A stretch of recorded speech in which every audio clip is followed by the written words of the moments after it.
পাকিস্তান ও ভারতের মধ্যে উত্তেজনা ভারতীয় বিমান চলাচলের উপর প্রভাব ফেলেছে। পাকিস্তান ভারতীয় বিমান সংস্থাগুলোর জন্য তাদের আকাশসীমা বন্ধ করে দিয়েছে। এর ফলে মাত্র ১৬ ঘন্টার মধ্যে ৬০টিরও বেশি বিমান চলাচলে বিশৃঙ্খলা দেখা দিয়েছে এবং রুট পরিবর্তন করতে হয়েছে, যার ফলে লাখ লাখ টাকার লোকসান হয়েছে। শুক্রবার ২৫শে এপ্রিল এক প্রতিবেদনে এ খবর দিয়েছে সামার টিভি।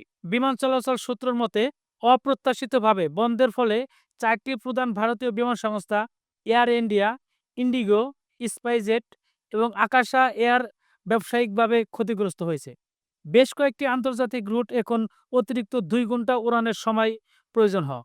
জ্বালানি খরচ বৃদ্ধি পেয়েছে এবং শেষ মুহূর্তে বিকল্প বিমানবন্দরের স্থানান্তর করতে হয়েছে। ফ্লাইটের রুট পরিবর্তন, বাতিল এবং বিলম্ব প্রতিবেদনে দাবি করা হয়েছে। সবচেয়ে বেশি উল্লেখযোগ্য ঘটনার মধ্যে একটি হলো ভারতীয় উপরাষ্ট্রপতি ইতালিগামী বিশেষ বিমানটি একটি ভিন্ন পথ বেছে নিতে হয়েছিল, যার ফলে যাত্রার অতিরিক্ত ৯০ মিনিট সময় লেগে যায়। ইতিমধ্যে নতুন ফ্লাইট রুটের কারণে ভারতীয় উপরাষ্ট্রপতিকে বহনকারী আরেকটি ভিআইপি ফ্লাইট নয়াদিল্লি থেকে ইতালি যাওয়ার পথে বিলম্বিত হয়। Toronto, new York, London, Birmingham, Frankfurt, Paris এবং দুবাই থেকে নয়াদিল্লি এবং অন্যান্য ভারতীয় শহরগুলোতে অসংখ্য দীর্ঘ দূরত্বের ফ্লাইট বিলম্বিত হচ্ছে এবং ডাইভারশনের সম্মুখীন হয়েছে। শুধুমাত্র দিল্লি বিমানবন্দরে সপ্তাহে ৩০০টিরও বেশি ফ্লাইট প্রভাবিত হওয়ার আশঙ্কা করা হচ্ছে, যা এই অঞ্চলের ব্যস্ততম বিমানবন্দরের মধ্যে একটি। পাকিস্তানের আকাশসীমা বন্ধের কারণে ভারত শাসিত কাশ্মীরে পেহেলগামে এক ভয়াবহ বন্দুক হামলায় ২৬ জন নিহত হওয়ার পর দুই পারমাণবিক শক্তিধর প্রতিবেশীর মধ্যে উত্তেজনা বৃদ্ধি পেয়েছে।